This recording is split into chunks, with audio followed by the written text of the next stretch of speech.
এই পুলিশের দ্রোণ কালকে কোথায় ছিল ভাই? যখন মঞ্চ ভাঙছিল, একটু আগে মিছিলের উপরে হামলা করছিল গলি থেকে, মাত্র 10টা লোক, আপনারা 5000 ছিলেন, আমি সামলে দিলাম। ওরা ফাঁদ পাচ্ছে, সুবোধ কমলরা রাত্রে ঘুমোতে পারছে না, কারণ আজ 6 মাস পরে সাইজ হবে, আজ 6 মাস বাকি আছে। যা অত্যাচার আর দুর্নীতি করেছে, একটা একটা করে ইট খুলে নিয়ে আসবে জনগণ, দেখবেন এদের পরিণতি। আমি স্বাধীনতা সংগ্রামীর বাড়ির ছেলে, আমার বাড়ির বিপিন অধিকারী 8 বছর জেলে ছিল। আমার বাপ ঠাকুরদারাও ব্রিটিশের শক্তি, ব্রিটিশের ক্ষমতার কথা বলেছে। আমি সিপিএম এর সঙ্গে লড়াই করা, নন্দীগ্রামে আন্দোলনে থাকা লোক, আমি দেখেছি সিপিএম এর ক্ষমতা এর থেকেও বেশি ছিল, আপনারাও দেখেছেন। আমি যত রাস্তা এখান দিয়ে আসছিলাম দেখছিলাম লেলিন নগর, কালমার্স রোড, মানে ভারতের কোনো মনীষীর নাম নেই। অতএব ওগুলোও যেমন ভেঙে চুরে তছনছ হয়ে গেছে, এদেরও যাবে, আর কয়েক মাস আছে। তাই চিরদিন কাহারও সমান নাহি যায়, এ প্রবাদ বাক্য আছে।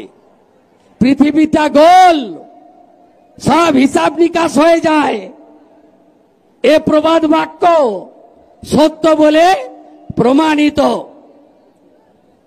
কংগ্রেসের রাজত্বের সময় কেউ ভাবতে পারেনি 77-এ কংগ্রেস চলে যাবে। 34 বছর সিপিএম এর রাজের পরে আমরা যখন লড়াই করতাম, অনেকে বলতো এসব করছো কেন, এরা কোনোদিন যাবে না, এরাও গেছে। আর আপনারাও যা করছেন, আপনারা তো যাবেনই। আপনাদের নেত্রী বলতেন, আমি অর্জুন সিং রাও সঙ্গে ছিলাম, শিলভদ্র দত্ত সঙ্গে ছিলাম, তখন ভাইপো ছিল না। সিপিএম এর তাড়ানোটা সময়ের ডাক ছিল, আর আজকেও সময়ের ডাক, মমতা যাক। সেদিনও আমরা দেখেছি ঔদ্ধত্য, অহংকার, আজকেও আপনাদের তা দেখতে পাচ্ছি। আমাদের এই কর্মসূচি কেন? কসবা ল কলেজে ছাত্রী, তিনি আবার তৃণমূল ছাত্র পরিষদের ছাত্রী নেত্রী।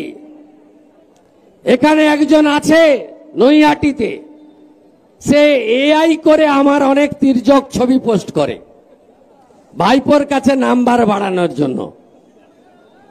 সে ব্লিচিং ফিনাইল সাপ্লাই দেয়, বড় নেতা, 2 বাচ্চার বাবা, সেও ছাত্র নেতা।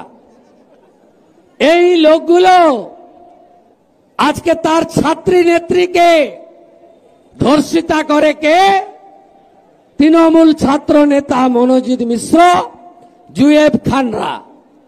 আমি ভিজে ভিজে হাইকোর্টের অনুমতি নিয়ে রাজ্য যুব মোর্চার ডাকে ডাক্তার ইন্দ্রনীল খানের অর্গানাইজ করা মিছিলে আমি হেঁটে সেদিন বলেছিলাম, আগামী 4 সপ্তাহ গোটা রাজ্যে ভারতীয় জনতা পার্টি আমাকে যেখানে যেখানে কর্মসূচি দেবে বা ডাকবে, কর্মসূচির নাম দেব কন্যা সুরক্ষা যাত্রা। আজকে আমার কন্যা সুরক্ষা যাত্রা আজকে শেষ কর্মসূচি, এটা বীজপুরে আপাতত শেষ। আসল শেষ সেদিনই হবে যেদিন মমতা প্রাক্তন হবে, যেদিন অভয়া বিচার পাবে, যেদিন খুনি ধর্ষণকারীরা তারা প্রকৃত শাস্তি পাবে, সেদিনই নারী সম্মান ফিরে আসবে, আর কন্যা